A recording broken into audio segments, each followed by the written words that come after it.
궁궐 깊은 곳에서 떨리는 손으로 독배를 들어 올린 한 왕비가 있었습니다. 죽음이 코앞에 다가온 그 순간 그녀의 입에서 나온 마지막 말은 조선 역사의 흐름을 완전히 바꿔버렸습니다. 그 여인의 이름은 인현왕후 민씨. 한때 조선의 국모였지만 장희빈의 모함으로 폐비가 되어 서인으로 강등당한 비운의 왕비였습니다. 1701년 어느 쓸쓸한 밤, 그녀는 마지막 숨을 거두며 놀라운 유언을 남겼습니다. 내가 죽거든 장희빈을 절대 건드리지 마시오. 그것이 나의 마지막 소원이오. 여러분은 이 상황에서 어떤 유언을 남기셨을까요? 원수에게 복수를 다짐하셨을까요? 아니면 용서를 구하셨을까요? 솔직한 생각을 댓글로 알려주세요. 도대체 왜 자신을 죽음으로 내몬 원수에게 관용을 베풀라 했을까요? 그리고 이 기이한 유언이 어떻게 조선 왕실의 운명을 뒤바꾼 것일까요? 더욱 놀라운 것은 이 유언이 숙종의 마음을 완전히 돌려놓았다는 사실입니다. 인현왕후의 죽음 직후 숙종은 180도 달라진 모습을 보였습니다. 장희빈에 대한 사랑은 급격히 식어갔고 대신 죽은 왕비에 대한 그리움과 죄책감이 그를 사로잡았습니다. 인현왕후의 이 전략이 정말 계산된 것이었을까요? 아니면 진심 어린 용서였을까요? 여러분의 해석을 댓글에서 들려주세요. 과연 인현왕후는 무슨 계산으로 이런 놀라운 유언을 남긴 것일까요? 그리고 이 한마디가 어떻게 장희빈의 몰락과 조선 후기 정치사의 대전환점이 되었던 것일까요? 이런 흥미진진한 역사 이야기가 마음에 드셨다면 구독 버튼을 눌러주세요. 그리고 주변의 역사를 좋아하는 분들과 이 놀라운 이야기를 꼭 공유해 보세요. 지금부터 시작되는 이야기는 여러분이 상상할 수 없을 만큼 극적이고 감동적입니다. 이 놀라운 이야기를 이해하기 위해서는 먼저 인현왕후가 어떤 여인이었는지 알아보아야 합니다. 인현왕후 민씨는 1667년 조선의 명문 여흥 민씨 가문에서 태어났습니다. 여흥 민씨는 고려 말부터 조선 전기까지 대대로 명재상을 배출한 명문가였습니다. 특히 그녀의 아버지 민유중은 영의정을 지낸 조선의 대표적인 정치가였습니다. 하지만 그녀의 어린 시절은 그리 평탄하지 않았습니다. 정치적 격병에 태어난 그녀는 어린 나이부터 세상의 무상함을 깨달을 수밖에 없었습니다. 어려서부터 현명하고 온화한 성품으로 소문났던 그녀는 1681년 15세의 어린 나이에 숙종의 왕비로 간택되었습니다. 간택 과정에서도 그녀의 뛰어난 품성과 지혜로움이 돋보였다고 전해집니다. 당시 왕비 간택은 매우 엄격한 과정을 거쳤는데 외모뿐만 아니라 가문의 배경, 성품, 학식 등을 종합적으로 평가했습니다. 궁중에서도 그녀의 덕망은 누구나 인정했습니다. 당시 기록들을 보면 그녀는 매우 총명하면서도 겸손한 여인이었습니다. 궁중 예법을 완벽하게 익혔을 뿐만 아니라 한문 실력도 뛰어나 직접 시를 짓기도 했습니다. 더욱 놀라운 것은 그녀의 필체가 매우 아름다워 숙종도 감탄했다는 기록이 남아 있습니다. 특히 인현왕후는 백성들에 대한 따뜻한 마음으로 유명했습니다. 기근이 들면은 자신의 사제를 털어 구휼미를 내놓았고 어려운 백성들의 이야기를 들으면 눈물을 흘리며 안타까워했습니다. 신하들도 그녀의 인품을 존경했고 심지어 정적들도 그녀 개인에 대해서는 나쁜 말을 하지 않았습니다. 남인과 서인이 극렬하게 대립하던 시기에도 인현왕후 개인에 대해서만큼은 양쪽 모두 존경심을 표했다는 것은 정말 놀라운 일이었습니다. 이런 그녀의 성품이 훗날 놀라운 유언으로 이어지게 됩니다. 1686년 궁궐에 파란이 일었습니다. 후궁으로 들어온 장희빈이 숙종의 아들을 낳은 것입니다. 바로 훗날의 경종이었습니다. 인현왕후는 결혼한 지 5년이 지나도록 자식이 없었는데 신분이 낮은 후궁이 먼저 귀중한 왕자를 낳은 것이었습니다. 이는 궁궐 전체에 엄청난 충격을 주었습니다. 이때부터 궁궐의 분위기가 미묘하게 바뀌기 시작했습니다. 숙종은 아들을 낳아준 장희빈에게 각별한 관심을 보이기 시작했고 상당한 시간을 그녀와 함께 보내게 되었습니다. 한편 인현왕후는 조용히 자신의 자리를 지키며 왕비로서의 본분을 다하려고 노력했지만 마음 한구석에는 씁쓸함을 감출 수 없었습니다. 장희빈은 단순한 미모만으로 숙종을 사로잡은 것이 아니었습니다. 그녀는 뛰어난 재주와 지략을 가진 여인이었습니다. 검은고와 가야금 연주에 능했고 시와 서예에도 조예가 깊었습니다. 특히 그녀의 춤솜씨는 궁중에서도 소문날 정도였습니다. 숙종은 그녀의 이런 예술적 재능에 깊이 매료되었습니다. 무엇보다 장희빈은 탁월한 정치적 감각을 가지고 있었습니다. 그녀는 남인 세력과 긴밀한 관계를 맺으며 자신의 정치적 기반을 차근차근 구축해 나갔습니다. 이는 정치에 별로 관심이 없고 오직 덕행으로만 승부하려 했던 인현왕후와는 대조적인 모습이었습니다. 장희빈의 영리함은 일상생활에서도 드러났습니다. 그녀는 숙종의 취향을 세밀하게 파악했고 그에 맞춰 자신을 변화시켜 나갔습니다. 숙종이 학문을 좋아한다는 것을 알고는 밤늦게까지 공부해 경사에 통달했고 숙종이 예술을 사랑한다는 것을 알고는 각종 예능을 익혔습니다. 반면 인현왕후는 전통적인 왕비의 모습을 고수했습니다. 화려한 재주보다는 내죄 집중했고 정치적 발언보다는 덕행으로 모범을 보이려 했습니다. 이런 두 여인의 대조적인 모습은 궁궐 안에서 미묘한 긴장감을 불러일으켰습니다. 과연 누가 최종 승자가 될 것인가에 대한 관심이 높아지기 시작했습니다. 1689년 조선 역사상 가장 충격적인 사건 중 하나가 벌어졌습니다.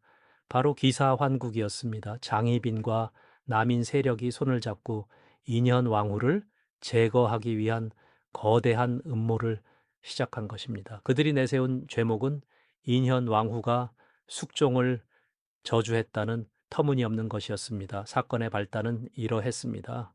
남인 세력은 인현 왕후의 친정 사람들을 통해 그녀가 무당을 불러 숙종의 죽음을 빌었다는 거짓 증언을 만들어냈습니다. 심지어 저주에 사용했다는 인형과 부적까지 조작해 증거로 제시했습니다. 물론 이는 완전한 조작이었지만 당시 사람들은 저주나 굿에 대한 미신이 강했기 때문에 쉽게 믿어버렸습니다. 장희빈의 영향력 아래 있던 숙종은 이를 믿어버렸습니다. 아니, 정확히 말하면 믿고 싶어 했던 것일지도 모릅니다. 당시 숙종은 장희빈에게 완전히 빠져 있었고 그녀의 말이라면 무엇이든 믿으려 했습니다. 당시 조정에서는 격렬한 논쟁이 벌어졌습니다. 서인 세력은 인현왕후의 무죄를 주장하며 강력히 반발했지만 남인 세력의 공세는 거셌습니다. 특히 충격적인 것은 숙종마저도 점차 인현왕후에 대한 의심을 키우기 시작했다는 것이었습니다. 장희빈이 매일 밤 숙종의 귀에 속삭이는 달콤한 독설이 효과를 발휘하고 있었던 것입니다.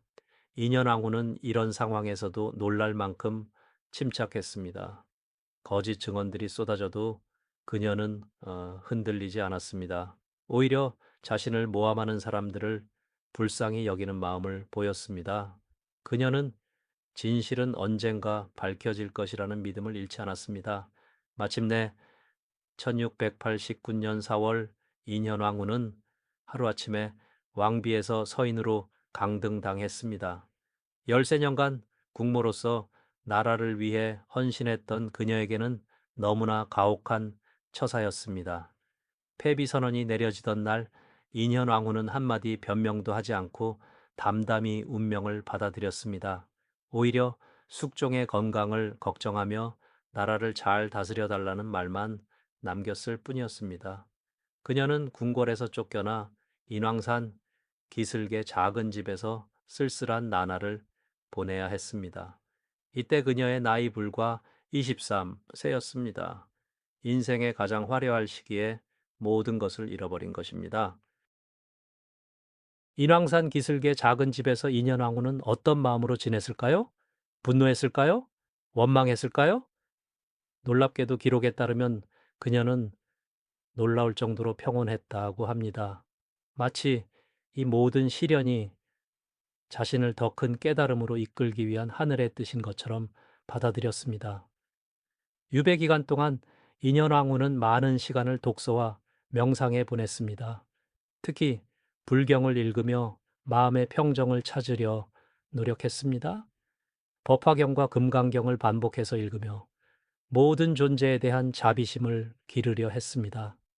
그녀는 자신의 처지를 한탄하기보다는 이 모든 일이 하늘의 뜻이라며 담담히 받아들였습니다. 더욱 놀라운 것은 인현 왕후가 유배 중에도 백성들을 걱정하는 마음을 잃지 않았다는 점입니다. 가뭄이 들었다는 소식을 들으면 하루 종일 근심하며 비가 오기를 빌었고, 전염병이 돌았다는 이야기를 들으면 밤잠을 이루지 못했습니다. 자신의 고통보다 백성들의 고통을 더 걱정하는 모습이었습니다. 이 시기에 인현 왕후는 깊은 철학적 깨달음을 얻었습니다.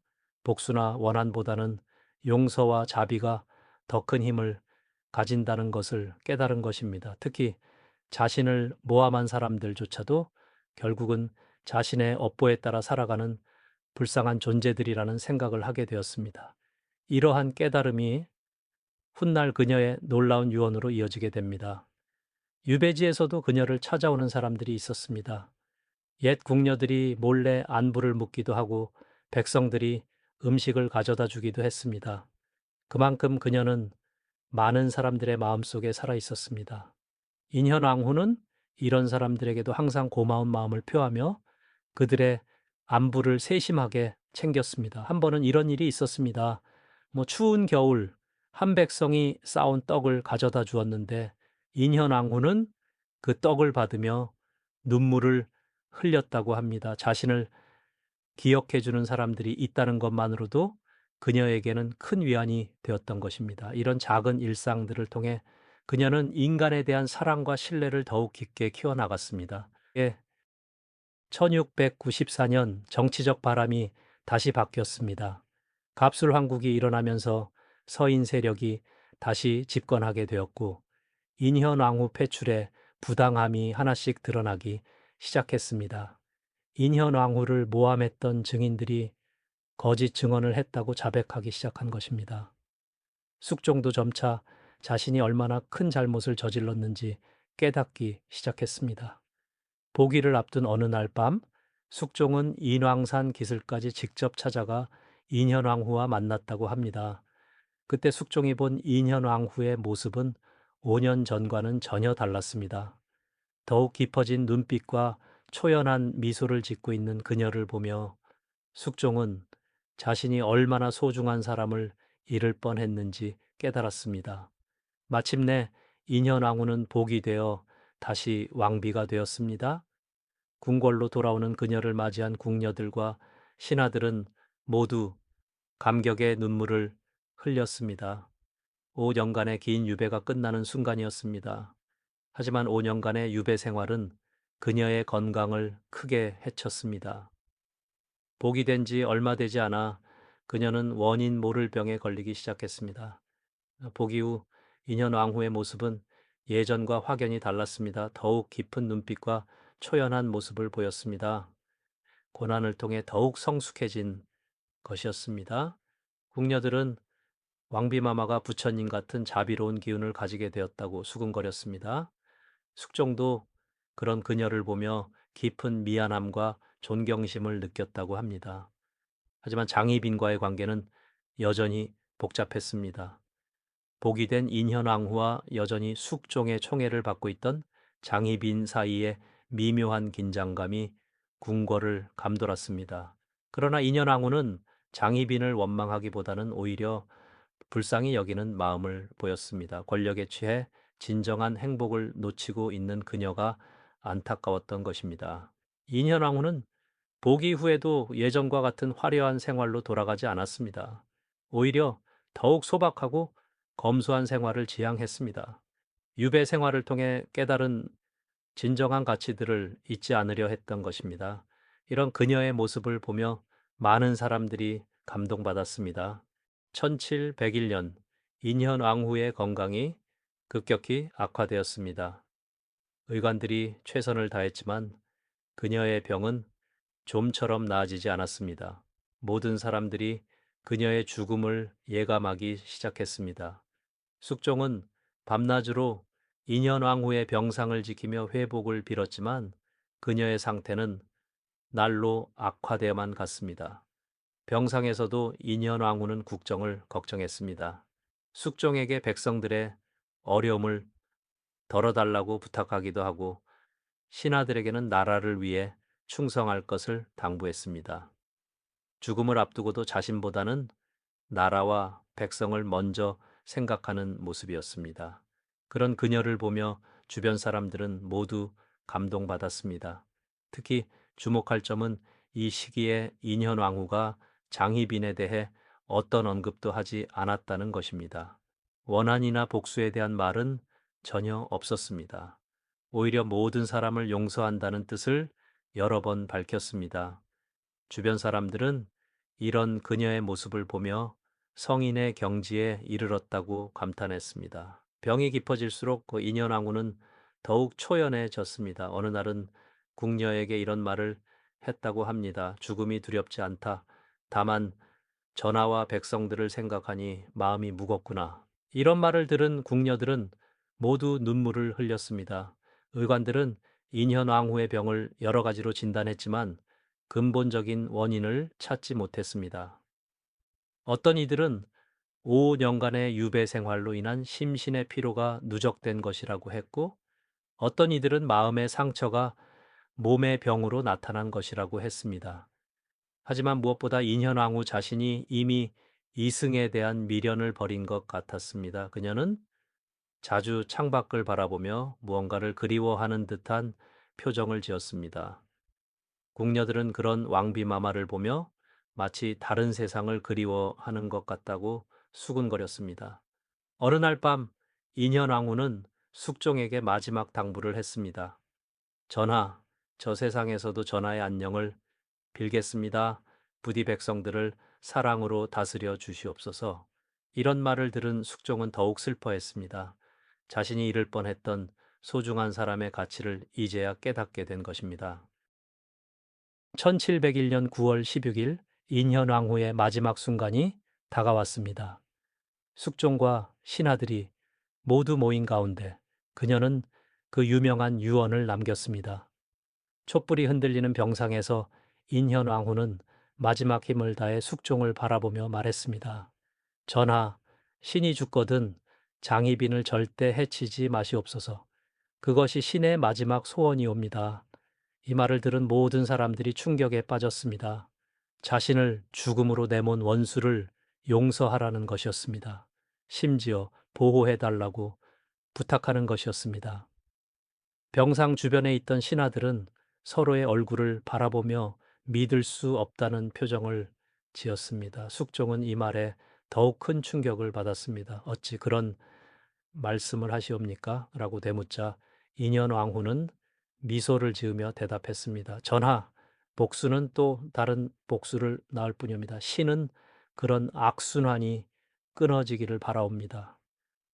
왜 인현왕후는 이런 유언을 남겼을까요? 가장 설득력 있는 해석은 이것입니다. 인현왕후는 복수의 악순환을 끊고 싶었던 것입니다.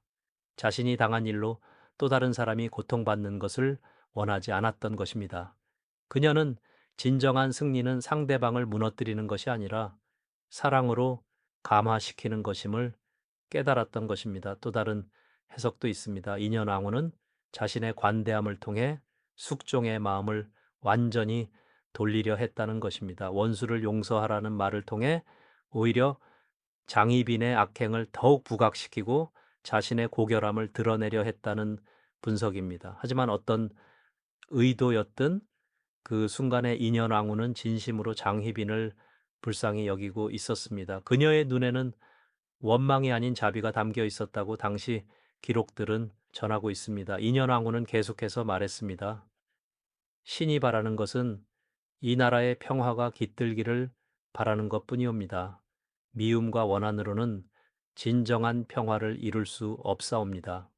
이런 말을 들은 숙종은 더욱 깊은 감동을 받았습니다.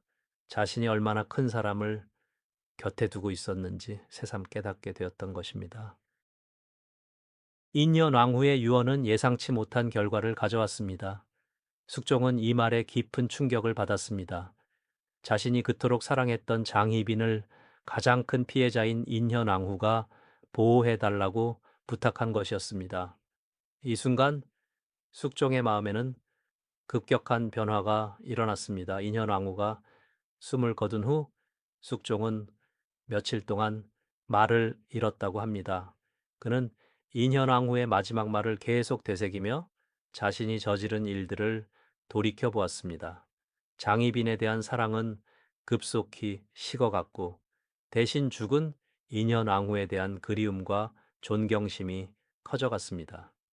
인현왕후의 관대함이 오히려 장희빈의 처지를 더욱 어렵게 만든 것입니다. 숙종은 인현왕후의 유언을 지키려 노력했습니다. 하지만 마음속으로는 장희빈에 대한 의심이 계속 커져갔습니다. 과연 장희빈이 인현왕후를 모함한 것이 아닐까 하는 의심 말입니다. 궁궐 안의 분위기도 완전히 바뀌었습니다. 신하들은 인현왕후의 고결한 인품에 다시 한번 감동받았고 장희빈을 바라보는 시선은 점점 차가워졌습니다. 인현왕후의 죽음이 오히려 그녀의 완전한 승리로 이어진 것입니다. 더욱 놀라운 것은 백성들의 반응이었습니다. 인현왕후의 마지막 유언이 알려지자 백성들은 그녀를 성인으로 추앙하기 시작했습니다. 원수까지 용서한 왕비라는 이야기가 전국에 퍼졌고 인현왕후를 기리는 노래까지 만들어졌습니다. 시장과 주막에서는 인현왕후의 이야기가 끊이지 않고 회자되었습니다. 심지어 어떤 지방에서는 인현왕후를 모신 사당까지 세워졌다고 합니다. 백성들은 그녀를 단순한 왕비가 아닌 성인으로 여기기 시작한 것입니다. 결국 1701년 말 장희빈이 인현왕후를 저주했다는 사실이 밝혀지면서 그녀는 사약을 받고 죽게 됩니다. 숙종은 장희빈을 처형하면서도 인현왕후의 유언을 떠올렸다고 합니다. 인현왕후의 관용적인 유언이 오히려 장희빈의 몰락을 재촉한 아이러니한 결과였습니다. 이 사건은 조선 정치사에서 중요한 전환점이 되었습니다. 왕비의 덕목이 무엇인지, 진정한 승리가 무엇인지를 보여준 역사적 순간이었습니다. 인현왕후의 이야기는 우리에게 무엇을 말해주고 있을까요? 무엇보다 복수보다는 용서가 증오보다는 사랑이 더 큰 힘을 가진다는 것을 보여줍니다. 그녀의 관대함은 결국 자신의 원수마저도 감동시켰고 역사를 바꾸는 힘이 되었습니다. 또한 진정한 승리는 상대방을 물리치는 것이 아니라 상대방의 마음을 변화시키는 것임을 보여줍니다.